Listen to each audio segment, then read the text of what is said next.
Coming to you live from my apartment. It's Rob Has a Podcast. And now here's the guy who just got back from a showing of Indiana Jones and the Dongle of Destiny. I am Rob Cesternino. Hello, everybody. Welcome back to a Wednesday night Big Brother. I loved this episode of Big Brother. I can't wait to talk about it. We're going to have some fun here tonight. And of course, some speculation about where this secret power has gone and how it might be used on Thursday later on in the show. Let's bring in our panel. Okay, back with us tonight is the great Chantele Francis. Chantele, how are you? I'm doing well. I think a lot of people may be expecting Chappelle, but at least my name sounds very similar. So Chantele is here. So I think I rearranged the letters wrong. Yes. I was trying to spell Chappelle. And instead you got Chantele. Okay. All right. Okay. Well, okay. I will have to have an investigation into this to see what happened. Okay. No, Chantele, super excited to have you here with us. Of course, back with us, it is the great frail Mary. Mary, how are you? I'm doing good. I've left a clue to the hidden word behind me. Now it's scrambled, so you may not be able to figure it out. But I think, I'm sorry, I don't have like highlighters to point to the letters. Is it HARP? You got it, Rob. You got it. That's what the letters R, H, A, and P spell when you scramble them. Is it Parhar? Is that a shout out to Jordan? You can't spell Parhar without RH. They say that. That's what they say. Yeah. And welcome back tonight, Matt Liguori. Matt, how are you? I'm very, very good. Happy to just be another Matt out in the universe that would do anything for Surrey Fields. Yes. Okay. All right. So we're going to have some fun, and we are going to take your questions here for later on in the show. So you could post them in the chat as we go along here on a Wednesday night, and we'll take your questions and talk about what's happening on the live feeds here. Earlier today, also, if you missed it, we had the chance to catch up with Big Brother 23's Claire. Had a really fun check-in with her. Taryn and I spent some time talking with Claire about what she's seeing in the house and all of that. So definitely check out that interview for additional Big Brother coverage. But I thought there were so many different fun segments in this episode. Did we move the ball strategically much tonight? No. But this was just really, really fun Big Brother for me. And so many different things that we could jump into. I guess where should we start? I guess it has to be Condom Gate. Like that's Condom Gate. All right. That's the opener. Yes. No build up, Matt. No build up. Right. Yeah. Well, that's probably what happens after days and days and weeks in the house. That could happen, of course. Yeah. Safety first. Okay. Safety socks. Yes. Okay. So we got the segment tonight, and it had been really the talk of Twitter over the weekend of everything that was going on. We did not get a Blue and Jared segment, but we had sort of like established their relationship, and of course Jared and Blue, that she is. Hi, Sam. Oh wait, that's wrong clip. Beautiful. Okay, we got, of course, beautiful, and then here comes America and Corey, and America and Corey. They're really it's funny on the show. Like we've been presented as like Blue and Jared. What like a beautiful romantic story this has been. But the couple that's getting nasty, it's America and Corey. Where are the condoms, people, for America and Corey? The poor Wurtenberger family watching the framing. This. Oh, they had a night. Let me tell you. Yeah. So we had this whole setup, and this was on Sunday night that America was picked to go on. I guess we were not going to see that on the show. The dinner that Mimi won, that she got to go to, right? And it was Mimi, was it Suri, Felicia, and America? That was the four. And they went to the dinner, and America came home and was like a little tipsy, and then wanted to cuddle.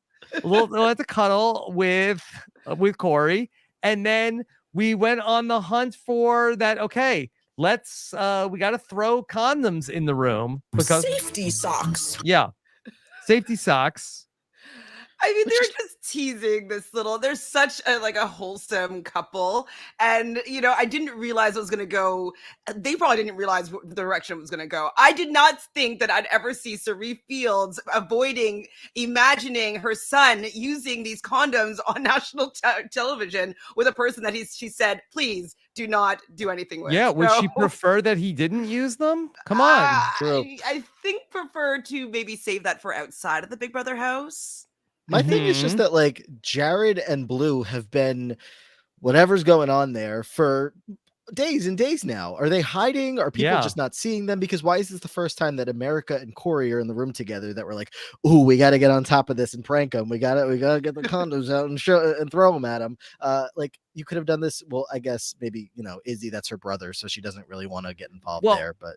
Yeah, I guess Blue and Jared were much better at being like under the covers and under the radar, unlike Corey. But Mary, Cerie thought it was all so funny when Ozzy and Amanda were gonna have Oslets. Now all of a sudden, this is not nobody's giggling about this. No, I mean, Cerie has the same expression when people are talking about smooshing in the house as I have when Jersey Shore reference. Okay. Yeah, I mean, come on, Cerie, give us a little. I think that's the problem, is having her son there and being part of it. She just doesn't even. She knows probably that she can't even make any jokes about Corey in America because she's probably sure her son's doing the same thing. Look, maybe if Jared is able to engage in the activities he's looking to, maybe he'll start thinking straight, because he's not. Like game wise, I don't know. I don't know exactly how far everybody. Well, actually, I keep waking up to a lot of updates that I am not looking to wake up to. So I guess that's that. But yeah, you and everybody, Matt. But so we got this segment, and we got all of the setup. We can't find them. We can't find the condoms. A lot of sound effects going on there. They won a prize pack. They needed to use all the sound effects in one episode. They used that same sound effect when talking about Zach Wurtenberger being not a legend of Survivor. They're like, Corey was like, yeah, he came in 17th place. And then it was like, yeah, we'll get there. We'll get there, Mary. If we're going to stick with, Condom Gate.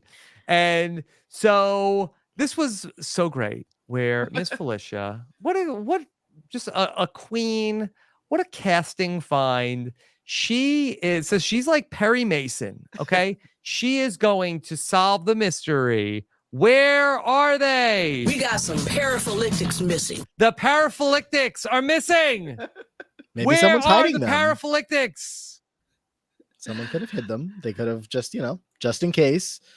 But no. I wish they kind of did this similar to like Who Ate the Muffin last year, like really make it a big mystery that we're like following Miss Felicia around trying to find these condoms. I think that was a little bit of a missed opportunity. There was like a cheeky edit from Big Brother that if you followed closely, that they were more than implying of like who ran off with the paraphylictics. Was it? Are you saying it was subtle? Because it's like close zooms of Blue going and Jared going here. Yes.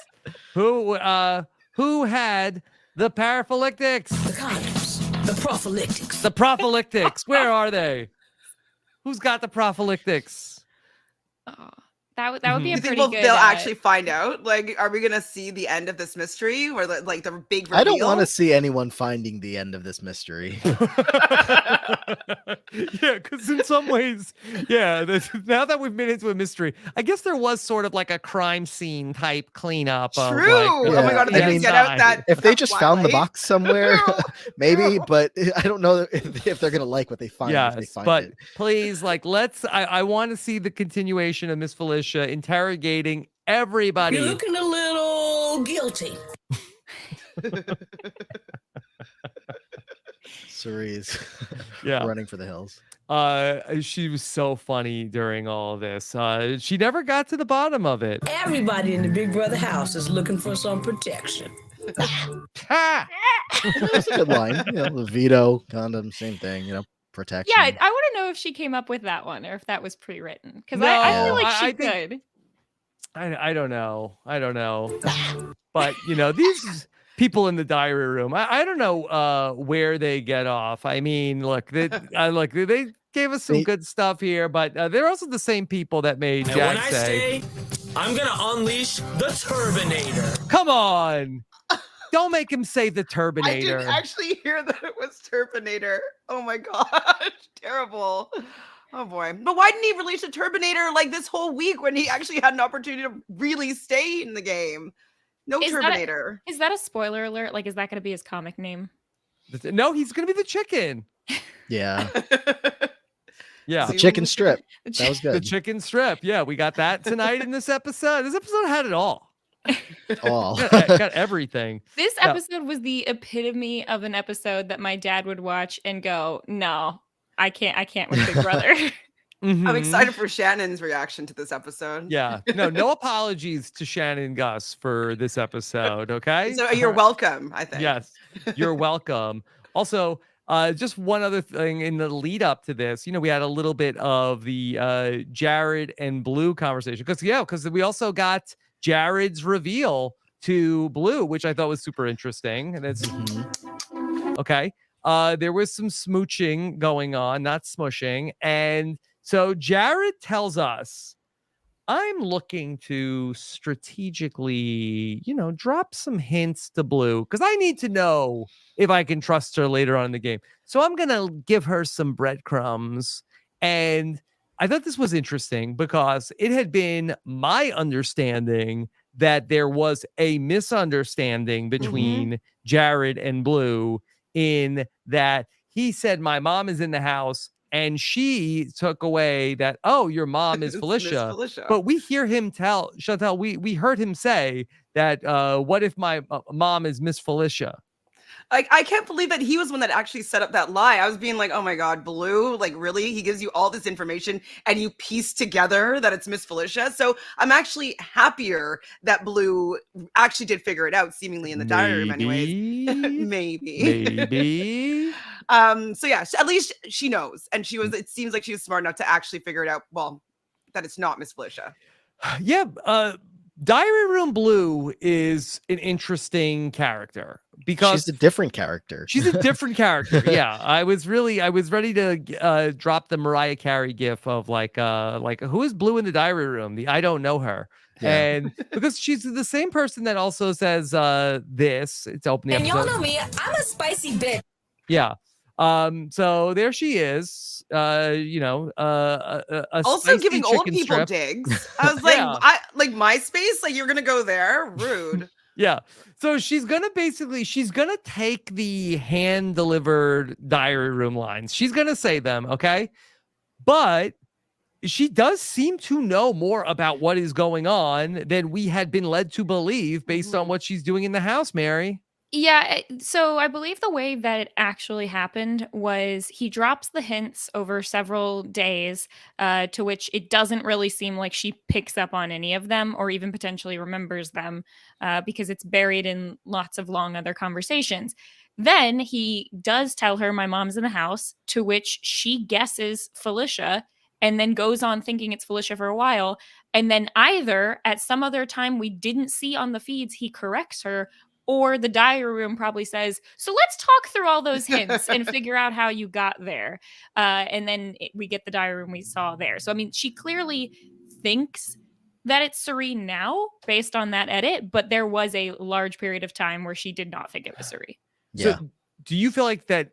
Are you saying that the diary room helped her get this Serene, or you think she still thinks it's Felicia? Because I see people in the chat are saying she still is acting like it's Felicia, but is she doing that for Jared? She's definitely hanging out with Felicia, and also like I think a lot of people who watch the live feeds, hearing her say that she thinks it's Felicia and then hanging out with Felicia, it seems related.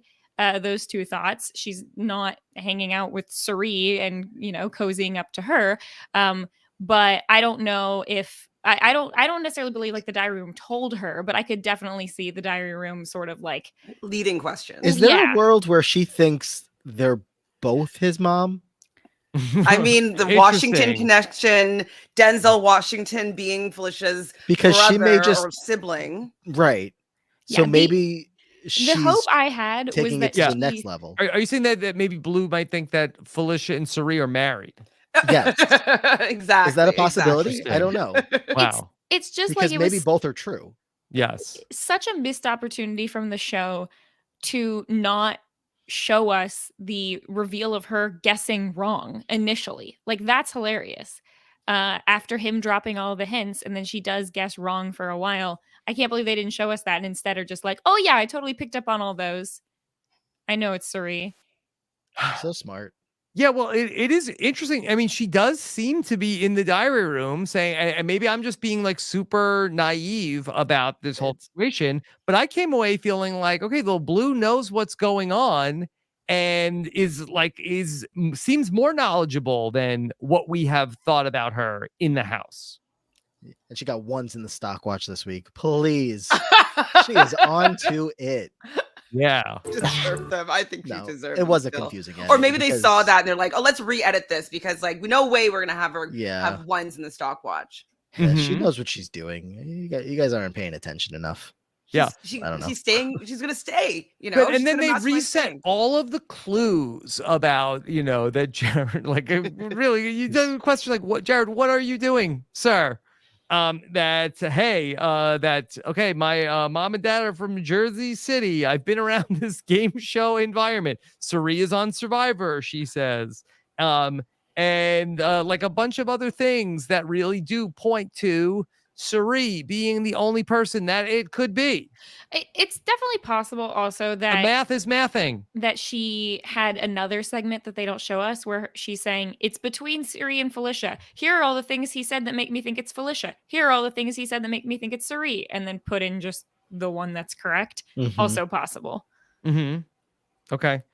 Well, I just think that it would be so funny though if they were showing us if she was wrong.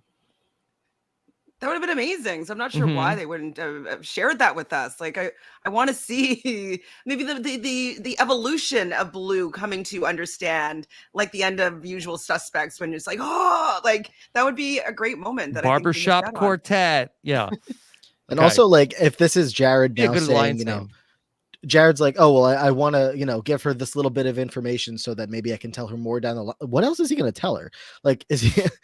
Yeah, it's like if this was the lead-in to see if he could trust her, what else is there? Yeah. Okay. So that was, you know, a very interesting segment of what was going on. I guess. Let's talk about some other strategy things. We'll get back to some of the other fun stuff. We saw a lot of Cameron in this episode, and Cameron, trying to talk to his nominees and basically feeling like, hey, you know, I may not be in the core of Legend 25. It's possible. You know, I feel like I'm on the outs of this very fake alliance that I'm in. And it's funny how the edit's also trolling him, which is having like people just being like, yeah, the fake alliance, Legend 25, the fake alliance. And like, he knows that it's not actually real. He held his finger on a button for almost 14 hours. And he's like, do you know what though? I'm going to take the risk and hope that they're not going to come for me next week when I have the power right now to take one of them out. So it just shows to me that he's not the best game player. No, he's not. And we saw him trying to come up with a new alliance that he could make. He goes to Matt because he wants Matt to sort of be a part of this new alliance that they're Cirie and Felicia and Izzy. They have too much power. Let's make a new alliance that doesn't include them. Matt, can I trust you? Yes, of course. Cut to Matt immediately telling Cirie what's going on. And like the alliance is for the next week. It's just like, it doesn't make any sense. Like, you have the power now. Why aren't you building your army now? Not for the future. Right. And Matt does seem like that is going to be like a very interesting piece for Suri, especially, if we move into a post-Jag world where Matt does not have a trusted ally in the house. If Suri could be that, we talked about, who's going to win these comps for Suri's side of the house. Like Matt would be very interesting for Suri to potentially have as somebody in her corner. I was curious who Matt was going to jump in with after Riley's gone, and he was very upset after that. And there weren't many people, as far as I could tell, that were like a natural fit for him to just kind of find his way towards. But the power of Suri Fields and the work that she puts into these relationships and how much she's gotten, how far she's gotten with him, obviously is paying off, and he just wants to spill everything to her right away. It's great. Yeah, she got that Suri tractor beam locked in on Matt, and there was nothing that he could do. Where else is he going? It makes me wonder if Suri, she talks about like, oh, this is my fake alliance, this is my real alliance, whatever. Does she realize in the moment in the house, wow, I've got everybody. I'm probably safe no matter what for now. Or does she, she's running around doing a bunch of different things. So it makes me feel like she probably doesn't feel as safe as she is. But I don't know if we've ever seen someone who's been so safe, who's not a Big Brother returning player. Well, I think that is like the sign of like the really great players in that, she is like way, way ahead, but she's going to continue to like press her advantage. Like she's not going to get complacent. And yes, she does feel like she has everybody. And I think if you did like a diary room with her and she was talking about all her different alliances, she would be like cracking up to herself in the diary room, but that's not going to stop her from continuing to work every potential angle that she possibly could. It's just ironic that the one blind spot that she has happens to be what should be her blood in the house, who she does not know is spilling secrets and other things, and ultimately, is the biggest liability she has. Yeah, vote him out. I also think that Suri is like, I think she knows that she's safe, but I think the amount of time, she has too much time. And like, when you're in the house and you're just like, you're seeing new conversations and this is happening, it's like, you kind of have to keep on top of everything that's going on. I think that that's also why she just can't rest, rest, and things just might just. Jared's keeping on top of what he's got going on. Yeah. Mary, I know famously you are a Boston Rob super fan. Do you have any thoughts about what this might look like in comparison if this was Rob that returned for this season and not Suri? Oh, well, at least one other person in the house would have known who he was, because Riley knew who Boston Rob was. Sure. I think it would actually, I think there's a lot of similarities. If this is like old school Boston Rob, I think that he's doing a lot of the same like constant moving around, making alliances kind of thing. But I feel like now, like more recently, he's a little bit more like sit back. I think I could picture him sitting back and watching things, finding his close allies, talking to them, going, "Oh wow, look at all these other bozos running around." He tried to open the back door and help production build everything. I think maybe, but I don't think that he would be doing as well as Suri, and I think that this is like a contrast in style that and this came up in the evolution of strategy with Josh when we compared Rob and Kim Spradlin, who had both won their seasons around a similar time, where that Rob sort of like ruled by fear and everybody was afraid to cross him, whereas that Kim made everyone just love her so much that people would come. People don't come to Suri because they're afraid of her. It seems like that they come to Suri because they genuinely love her and they want to, be in her good graces, not because they're afraid that she is going to go off on them and get rid of them. If it was Boston Rob in the house, I would be the Izzy. So it's okay. But yeah, I hear what you're saying, and I think that that's true for the most part. I would wonder how fear would work in like this environment when there's not a whole lot of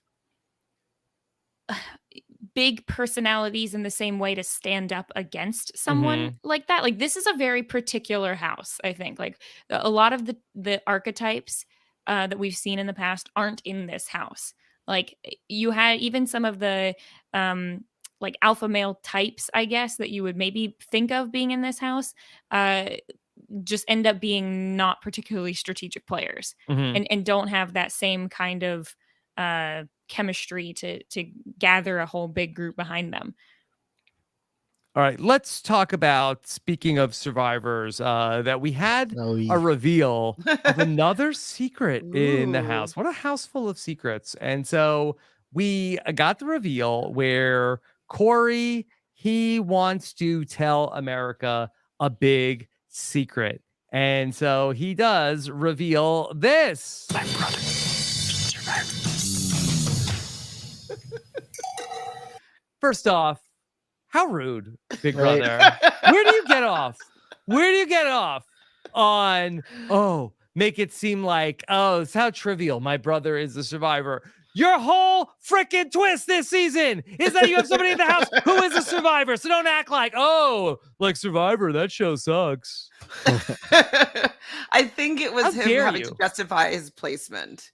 Yes. He placed 17th, and the closed captions when he said that my brother was on Survivor, it said my brother won Survivor, and I was like, that's a funny twist that he would be saying. Screenshot that and send it to Zach. But then, he goes on to say this about Zach. I'm 17th place. That's the one. That's the sound of the one. Yeah. First off, there's nothing wrong with 17th place on a Survivor season, okay? Second, really, how rude. And the fact that, like, not only is this him telling America about this, but this is kind of the first time of him, this is the first time we see It was literally him telling America about this. America and America both finding out at the same time that Corey is related to a Survivor player. Yeah. It may have come up in like one episode very briefly. No, it never came up in the TV show. Not even in the beginning. Name never came up. The picture as well, the cast photo being here now, 12 episodes in, he makes his debut. Yeah. And we even got a Zach Wurtenberger photo, a stock photo of Zach Wurtenberger. And then Corey has to say, my brother's not a Survivor legend, but, and it goes on to say that he thought that this would be a good thing to endear some trust from America. So America did say to him that, like, well, you beat your brother's placement. So that's true. Yeah. And he did call him out in the diary room. He didn't say, I hate my brother. He just said he wasn't good on Survivor. I don't know why America's trying to. No, but that's the thing. He didn't say he was. He said he wasn't a Survivor legend, which I just hard disagree. America's like trying to make him feel better. Yeah, I mean, he's such a legend that he got his brother on Big Brother. Yeah. Put some respect on his name. I am curious, why do you think they chose tonight to drop this segment? It's not like it has come up as a plot point or anything, or people are talking about Corey because his brother's on Survivor. I think it's two things. I think they like Corey. They like him on the show. He didn't do a whole lot else strategic this week. And so this is one of him in America stuff is some of the only things they can show. And also this then led into the Suri is my mom reveal. So I think I think it's the parallels of these showmances, and they both have similar elements with like Survivor player and romance. Love Island just ended. They have to get the showman's content going now. Matt, I'm just like, my blood pressure is going up a little bit because this week on CBS reality TV, they're really stoking these flames of Survivor versus Big Brother between this and the challenge too. Hey, Big Brother people. You wanna go sometime? Oh no. I'll be there. I'll be there standing behind a bunch of the very strong people. Rob and let's Tyler. go. So Fessy, Josh, who you taking on and hold, bro? I'm watching. Yeah. Oh my God, I'll go in the hopper. Let's do it. Come on. Oh, I mean, really? Season 3, Rob, please put it out into the universe. Like, I want to see that manifest. This rivalry is getting hot. Big Brother's coming for Survivor. We're minding our own business. Well, wait till a Survivor wins Big Brother this season, okay? Oh boy. Get back to me then. It could no happen. Big Brother has ever won Survivor. Just an amazing racer. Yeah, thank God. Mhm. Those candidates weren't great. Yeah. Okay. And speaking of the Triple Crown, we're gonna do a fun podcast tomorrow night because the Amazing Race just dropped the cast today. Cerie's on Big Brother. Great time to talk about the CBS Triple Crown, the trifecta. We are going to be doing a podcast I've wanted to do for a long time. We're going to do a live draft, 7 p.m. on Thursday. It will be a great lead-in to Thursday night Big Brother coming up. So be there with us live for that podcast, 7 p.m. Eastern, and we draft who will win, be the first person to complete the amazing race of being on the top 3 CBS reality shows. Okay? It'll be the Grand Slam. Now that's shady to the challenge, Rob. The top 3. Is that shady that the challenge has supplanted one of the big 3? I mean, I'm biased. I know you're biased. I'm kind of a little bit biased, but I mean, I don't think of this as the challenge CBS. The MTV challenge is different. So it's only been around for a couple of years. So that's going to be tomorrow at Thursday night at 7 p.m. I'll be live with Mike Bloom, Maggie Morgan, Sasha Joseph, and Omer Zahir for the live draft starting at 7. All right. I got to talk about this power of veto. I love the power of veto tonight. Oh, I had so many issues with it, but okay. Okay, I loved it. First off, look, I'm a big indie guy. I watched all of the Indiana Jones movies this summer. I podcast about all of the Indiana Jones movies with Josh Wigler on post-show recaps. I went to go see Indiana Jones and the Dongle of Destiny in the movie theater. So I was here for it. And this, I thought production value-wise, that this was a pretty good challenge. That's why I'm mad. I like the concept. I like the production value. It's like when you're walking into an escape room and you're like, oh, this is an escape room for babies. Oh, I see. Okay. It's like the idea of taking the artifacts, putting them on the pedestals to get the right weight. But there's 4 pedestals, 2 artifacts per pedestal, and 8 artifacts total. It's not even like there's extras. It's not like some need 3 and some need 5. Like, no, that was it. Very and then easy. then you win that, and you get to highlight the letters that you need in order to unscramble a clue. And the clue is basically, what's the one word that's associated with veto? Like, what? Mary. Are you allowed, if you were allowed to opt to skip the first part and just try to solve the clue, then I'd be down.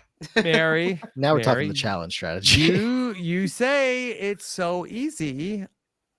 However, but it was not so easy as you say, Mary, because we got our very own this generation's Technotronics moment tonight.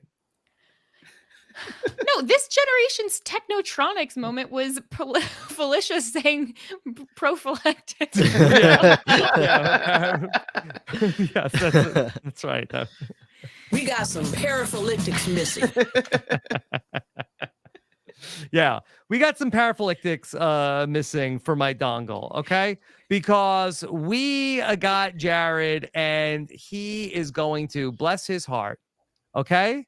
He's going to work on spelling out golden, and he gets to gondle, he gets to dongle, he gets to DeLong. He's playing DeLong game. Okay, come on, Rob.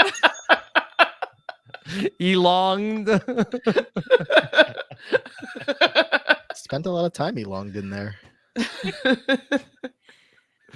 Yes. Oh my God. I love this so much. So do you think that they didn't show all the times so they didn't shade him, or do you think it's to cover up the fact that they didn't show the times when Matt is later? Yeah, that's a good. They're still doing Matt cover up. Matt damage control. Yeah. Well, how long? I mean, I think that they would have wanted to show how bad Jared did. Jared, 35 minutes. I would have loved to see that. Mm-hmm. Yeah. I want to know how much time Nicole lost from all her letters just falling. Like, no one else had a problem with it. Yeah. Mimi was having some struggles with it, but Jared spelling the letters was just like, oh, like chef's kiss was so good. Yeah, it's right up there with anal lice, I think. Yes, right there. Yes. and chef's kiss, not. Mhm. So good, so good. I wonder though Ultimately- if Blue would have gotten the ick though if she saw how long he actually took to do that cup. No, how D-long. D-long. Sorry, I missed it, guys. Sorry. Yeah. Okay. So that time was a little high. I mean, Jared doesn't like it when other numbers get too high, but time in the power of veto, I guess, is fine. So it's not a body count. Yeah. And poor Blue the whole time narrating, being like, "I'm really hoping for Jared to pull this win man. out for me. I need him to win. Can't have any other outcome." Yeah, watch that back. Sorry. Yep. All right. So ultimately, the top three end up being Cameron. Was Cameron throwing it? Like soft throwing it? I think Not it was at a the soft time like throw. that. He was pretty close. Well, he said that he would have preferred to not win it, and he wanted Red to win it. So I think he wanted to like just make sure other people didn't win, but hoping that Red would do better. Also, I was watching this and I thought Cameron won because these two men are the same in my head. So when they revealed that Cameron was in third place, I was like, wait a second, what? I thought he won. Yeah. Jag ends up with a time of 2:41, but it's Red. Don't bet against Red. That he ends up being the winner of the power of veto. And Mary, we got the what's their alliance name? The Charmers? Chillers. Yeah. The Chillers. The Chillers have all the power in the house. I think it was supposed to be like long for Chillbillies or short for it's not it's related. Yeah. It's not a thing. I don't know. What about the Chilies? That's better. The Chilies. Okay. I know the Chillers is just nothing. Yeah, Chilies would rhyme with Billies. Billies. A lot of nothing, Mary. So the Chili Billies. There's not much going on there. So all right. Very generous. They have all the power in the house. There was like this little bit of a subplot of, should we backdoor Izzy? Should we? Well, did you like that camera shake moment of the earthquake? Yeah. That was like that Izzy is intense, right? Or no, Izzy was going to feel the earthquake. Yeah. There's earthquakes in California. They were going to feel Red's powerful HOH. Yeah, this is to use Terrence's analogy that he's been talking about on the live feed updates. He's describing Cameron and Red as basically being like the younger siblings who are holding the remote control or the video game controller that's not actually plugged in, so they think they're playing this game. But Red is like the worst because he's giving the worst advice to Cameron. He's preventing Cameron from doing moves that would actually be good. There were a lot of low scores in the stock watch this week. Yeah. Okay. All right. So ultimately, Red is not going to use the power of veto, and then we set up our eviction night of Blue versus Jag, and that was our episode. Overall, again, I thought this was a really, really fun episode. That we had, like 3 or 4 really fun segments, and you can't ask for much more than that from a Big Brother episode, in my humble opinion. But we have a lot still to talk about with what's going on going into Thursday. So unless you all have anything else to say about the episode, I'd love to hit the spoiler button and talk about some interesting things going into Thursday. Hit it. Okay, here we go. Let's talk about the spoilers. The Office of Civil Defense has issued the following message. This is a spoiler. Warning. A spoiler. Warning means that an actual spoiler against this country has been detected and that protective action should be taken. Okay. Take that, Big Brother. Is that all right. Jeff Probst? Yes, Mini Jeff. Don't act surprised. Call him Mini Jeff. All right. Okay. All right. Biggest Survivor season ever coming up. 45 minutes or sorry, 45 will be 90 minutes. Double it. Okay. All right. So whatever the veto we saw in this episode, we got Jag versus Blue coming up on Thursday. Where does the vote stand at this hour? Seems like who knows? It's always going back and forth. I'm like, I think it's Jag going right now because I think that the whole twist coming in made everybody a little bit scared that something's going to happen. The twist, as twists are wont to do, is a momentum killer for interesting gameplay. So that's where we're at. All right. So Jag is presumably on the way out the door. However, that this America's Choice has come into play. 4 people ended up being in competition, and there is a power in the house. And I guess we've gotten some inklings about that the power. Who has the power? Yep. Mhm. It's one of the Field's children themselves, Matt. Yes. Okay.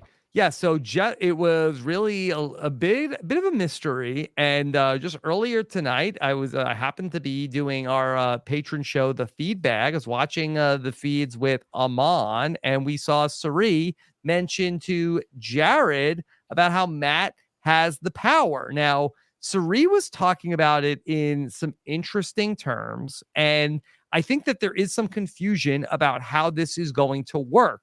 So, from what I understand, so if Matt is going to use this power, that he can cancel the eviction, of course, close friend of Jag in the house. And so he could use this power to potentially call off the eviction.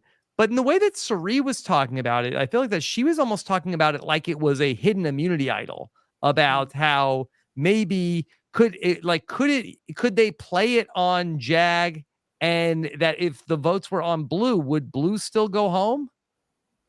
Interesting.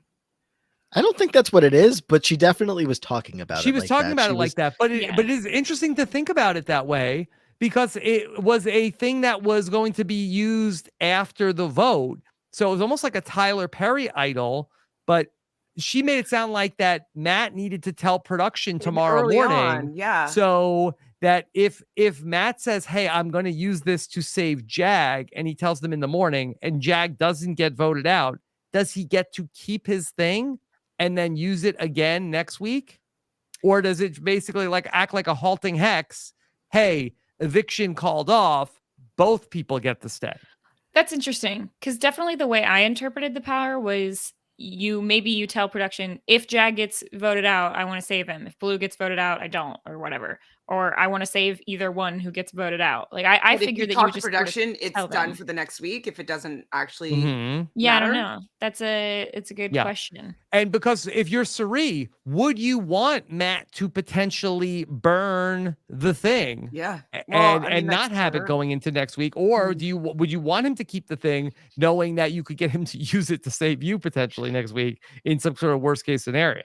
If I'm Sari, and if I have the knowledge that Matt is like so with me, then I would have him keep it, and potentially use it on me or Jared or someone else. Yeah, she could talk him into.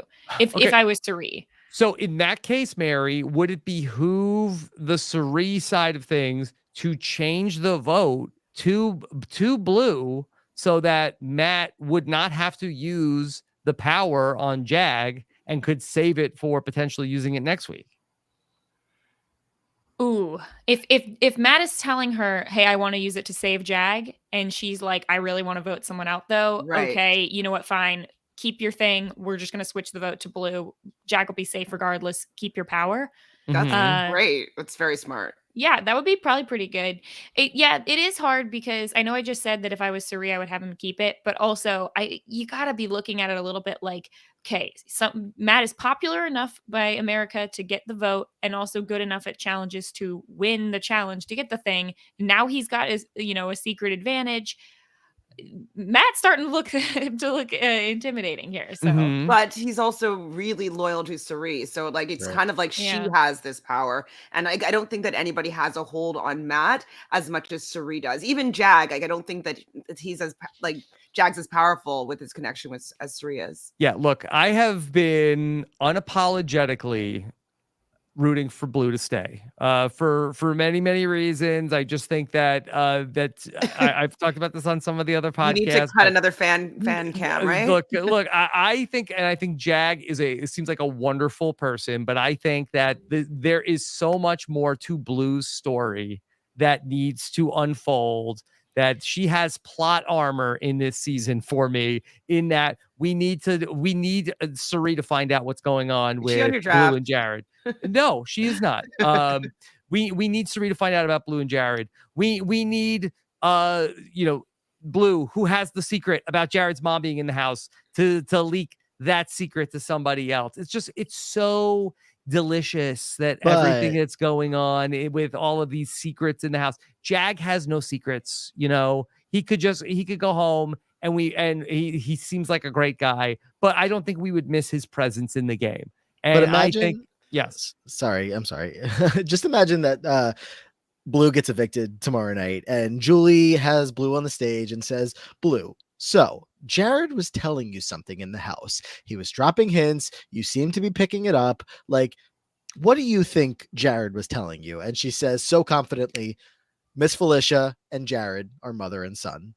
So confidently to Julie. Like, that's the moment that I want out of all of this. I like, the story could end there and I'd be satisfied. Yeah. No, I mean, look, that would be great, but I just think that for over the hey, look, reminder, everybody, we're only 25% of the way there. Okay. So we need stuff for the back 75% of this season. Okay. And the way that this Blue storyline could unfold is something that I think we need for the rest of the season. This season has been great.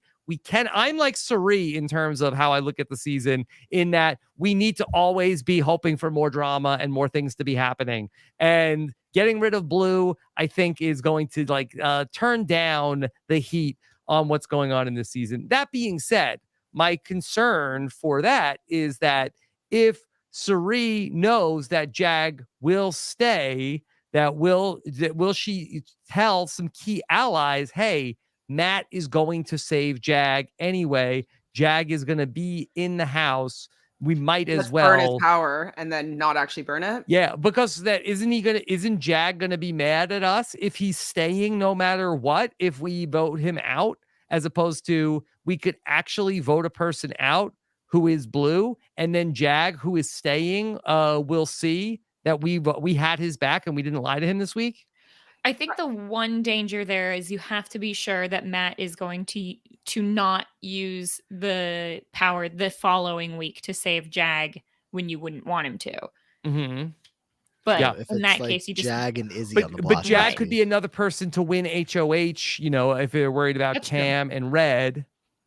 But also, though, if he has to say that he's using the power early in the morning, that actually completely stops any of the strategy talk happening, because if he says he's going to use it, he's going to use it. So then that scenario wouldn't really be able to happen, right? Well, so if Matt goes in and tells production on Thursday morning, hey, I'm using my power to save Jag, what we don't know is that we're thinking about it like it's the hidden immunity idol of hey, I'm playing this for Jag tonight. If this is happening behind the scenes, if Jag doesn't get voted out of the house, does he get to keep his power because it was not used to cancel an eviction?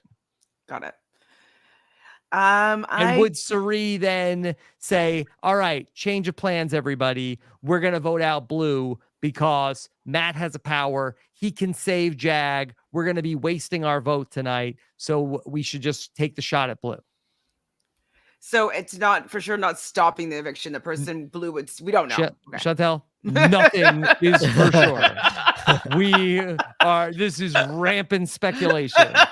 It's like, and we know Cirie thinks through every possible option. So who knows? I didn't see the conversation that Matt was having with Cirie about all of this, but and it was annoying because every time the power came up, that the feeds were cutting away. There was a scene also where Matt was talking to Blue, and then as soon as the idea where Matt was like, "Oh, do you think maybe Jag has it?" It's like, bam, bam, bam, bam.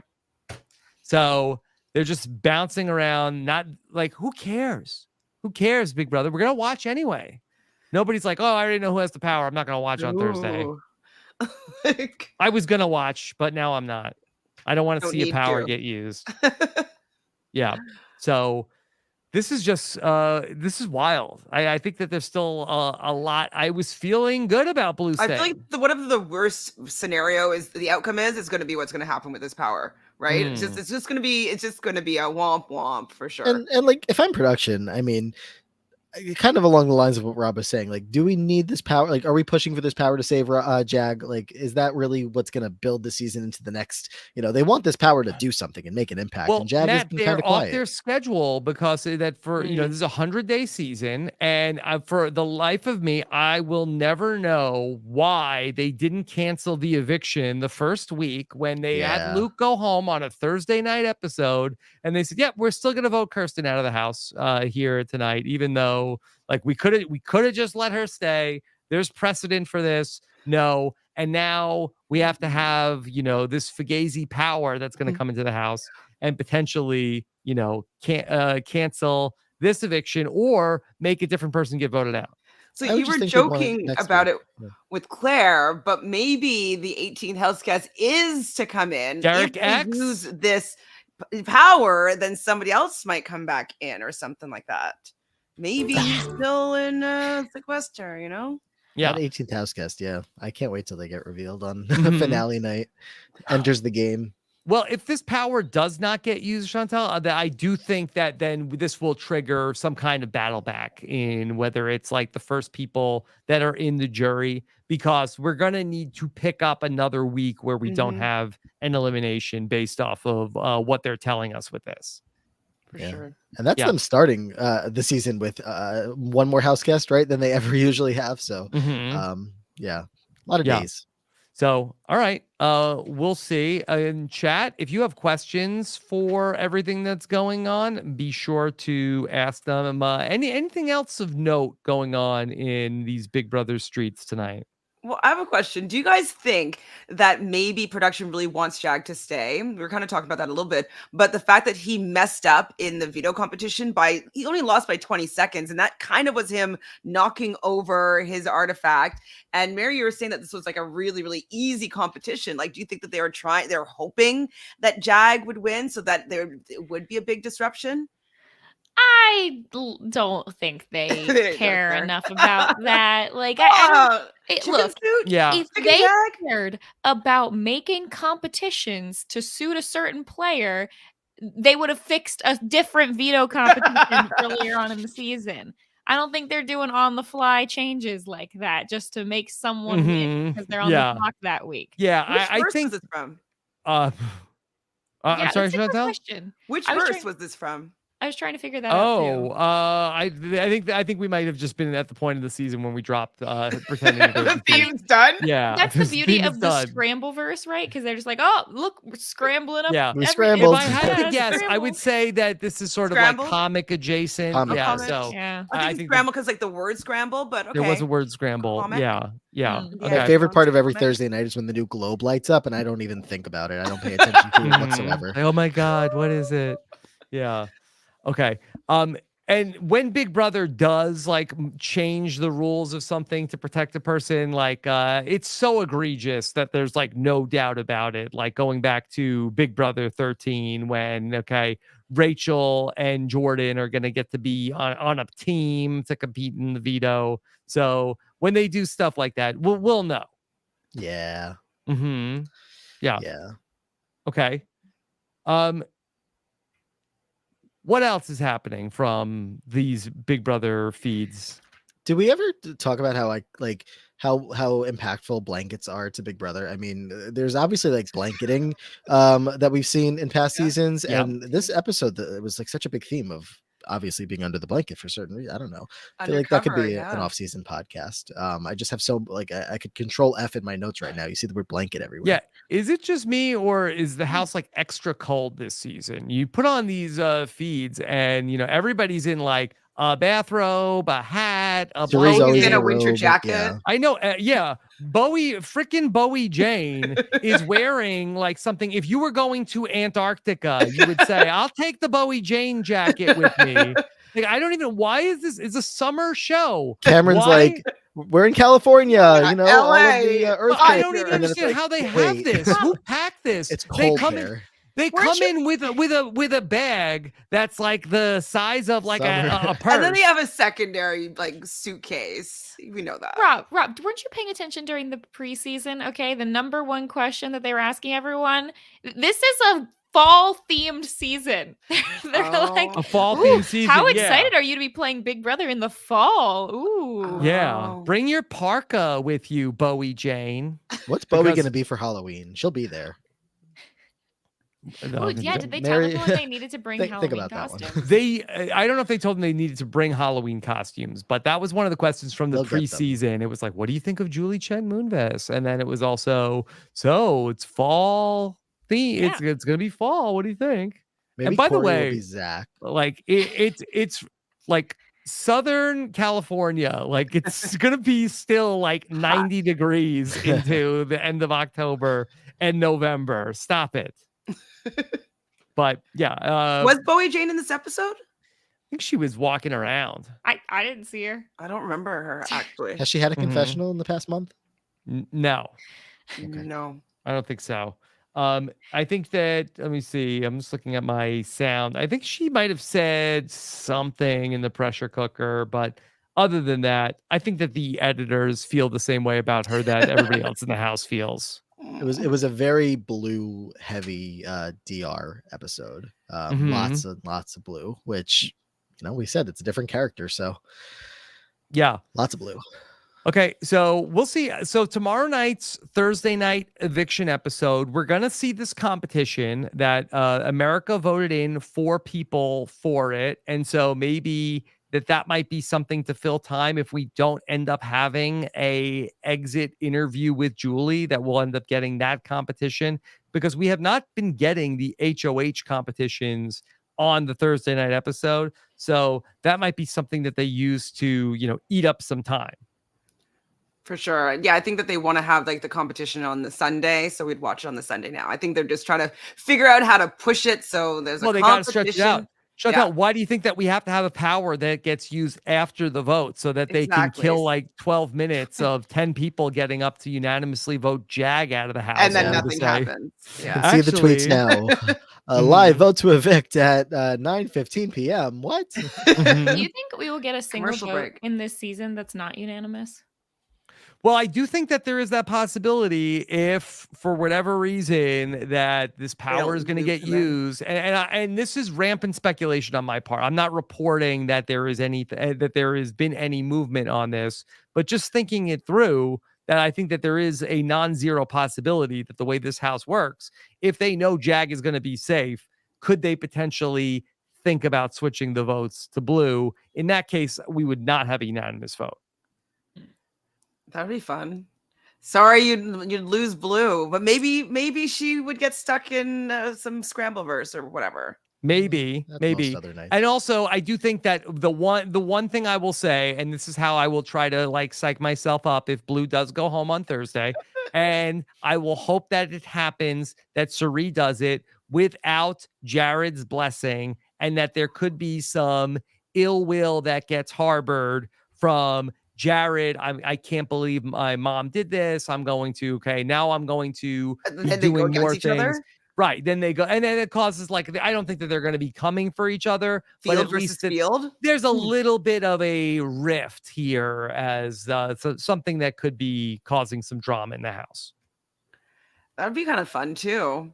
Yeah. Because like whatever Cirie says goes, I would assume. And so like I can't imagine him being able to like build an army up against Cirie, but it would be interesting to see him trying. It would be interesting. I don't think he would go head to head, but I think that he might be like trying to maybe look for, a group that maybe he has like a little more agency in.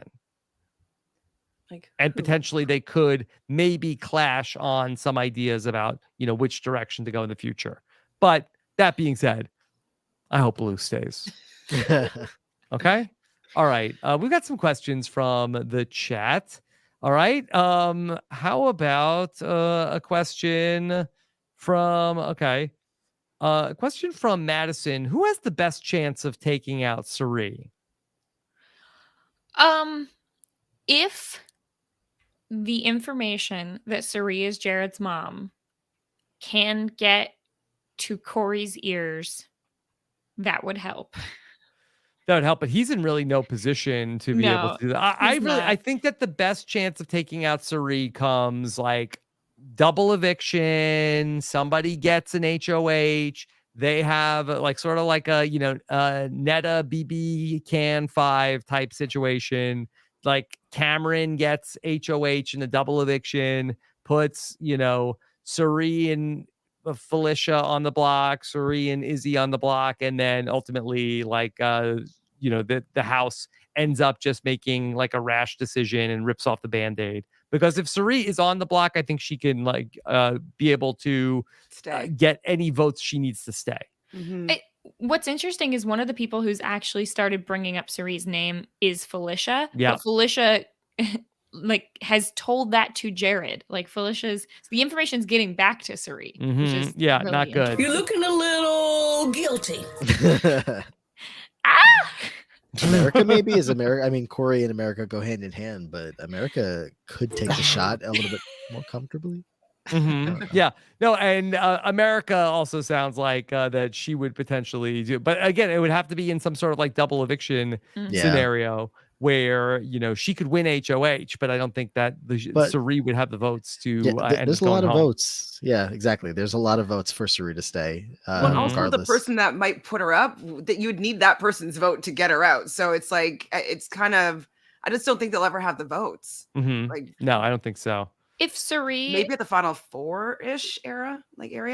Is there a chance if Suri was sitting on the block next to Jared, she would try to campaign to go home? Like, do you think that she would just tell everyone that she's his mom?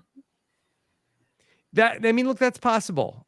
I don't know who would put the two of them on the block together, but if they got to that combination and it looked like Jared was going home, maybe she might try that Hail Mary. But that could also ruin his game going forward, because now letting I don't know that there's a world where she ever should or is planning to let everybody know, like, unless Jared's the one that spills the beans and she has to, because the attention on the two of them is going to make both of them, if one of them is not in the game anymore, impossible to see them getting taken to the final two at that point. If she wanted to sort of like take that poison pill and ultimately go, she could really say like, hey, do you all know that I won the traders? Do you know about that? Do you know?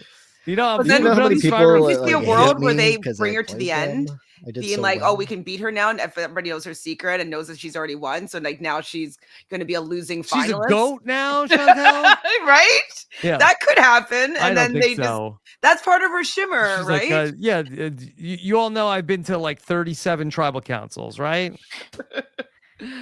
Okay, all right. Brian Spencer wants to know, I guess that the nether region thing just went away. Yes, this is what Big Brother does. This is our theme. Every week it'll be this, and then forget it. I think it's just under a blanket somewhere. It's hiding. Okay. I feel like there was a lot of nether region talk in this episode. Yes, Ew. that is true. That is true. Lots of talk about being safe. Safety socks. Safety socks in the nether region. Yeah. That's really Have gross. any of you heard the term safety socks before?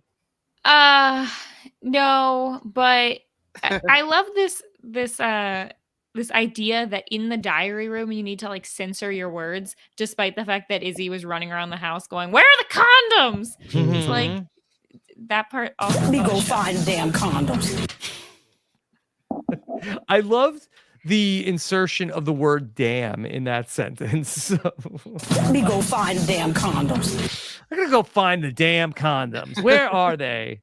I'm gonna go find these paraphylactics. We got some paraphylactics missing. She said prophylactics too, right? She's paraphylactics, and then the condoms, the prophylactics. Prophylactics. Right. I love it. I love it so much. Okay. All right. Let's see. Any other good questions tonight? Okay, let's see.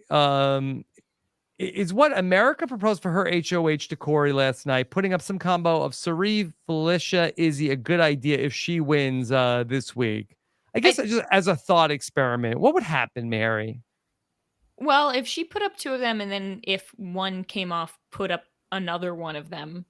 Like, put it this way, can't be in a worse position than America's already in the house. So, like, at that point, yeah, go ahead and start removing some of the power who's turning everyone against you. Yeah, I mean, an HOH like that can completely turn the game around. I mean, look, we all were suffering through Big Brother 21, and it just took one HOH when it was Jessica Milagros of all people that was like, all right, Jackson, you're on the block, and everything changed.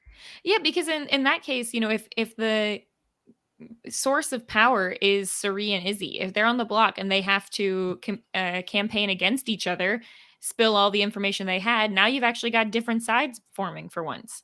Mm-hmm. So I think that, I mean, I think that would be very just good. like Riley made us pick sides. Now you have to pick sides again, right? Probably the worst thing that she could do is putting one of them up against someone like Jag or Cam or Red or Bowie or someone. If you put only one of them up, all that is going to show them, oh, you're against us and you're not going to be able to get us out, though. Mm-hmm. Yeah, it's when you look at like the numbers that could be opposing the Cirie of it all, like Cam and Red and Blue, like Blue's leaning the other way. It's so hard to see that team forming, that side forming. Like even if America wanted to at this point, it's just the pieces aren't there. Okay, Rick Green wants to. Do you think that Cirie suspects Jared for using the paraphylictics? 100%, because she walked out of the bathroom, be like, oh, no, I don't know, I don't want to hear, I don't know this, and that's when all those knowing nods and head shakes with like Blue in the sink, and she knows. Mm-hmm. Cirie, you're looking a little guilty. This is a classic case of ignorance is bliss. Yeah. All right. Ew, in the diary room. She's like, she doesn't want to know about it. All right. So, all right. I mean, that's all I've got for a Wednesday night, Big Brother. But anything else to add to this? Otherwise, we'll come back on Thursday night after the eviction? Question mark? This wasn't the longest podcast ever. Yes, not too DeLong here tonight. I told you Thursday night we are going to be getting ready for the CBS Triple Crown draft. Join us for a live draft. We will draft 3 rounds of players of who will be the first human to complete the CBS Triple Crown and appear on Survivor as a contestant, Big Brother, and The Amazing Race, 7 p.m. Eastern for that one. And then we'll get you ready for Thursday night, 9 p.m. Big Brother episode. We had a really fun time with Claire. I love Claire. She was really awesome to catch up with. I mean, she is somebody who's 2/3 of the way there on the CBS Triple Crown, but she's a great fan of all of the shows and had a lot of really fun insight into everything that's going on. So check out that podcast out now. Then we've also got, Claim to Fame was such a fun season. We had a really great recap on Monday night where Chappelle and Mari joined Jenny and I, and we talked about everything from the finale format to the winner and much more in our Claim to Fame finale, working on some Claim to Fame postseason interviews for you as well.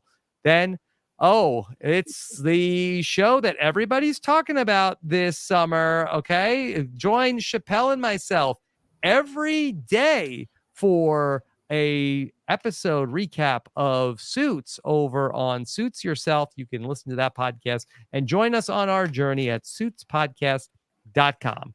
And then we're going to have, it's been a big patron week. We had a really, really fun episode of The Slop on Monday with Maggie Morgan, and then with Shannon. It was a very exciting episode of the recap, in addition to manifesting some things that would appear on my social media. We also played a game of how many contestants from past Big Brother seasons can Shannon identify just from being on Twitter.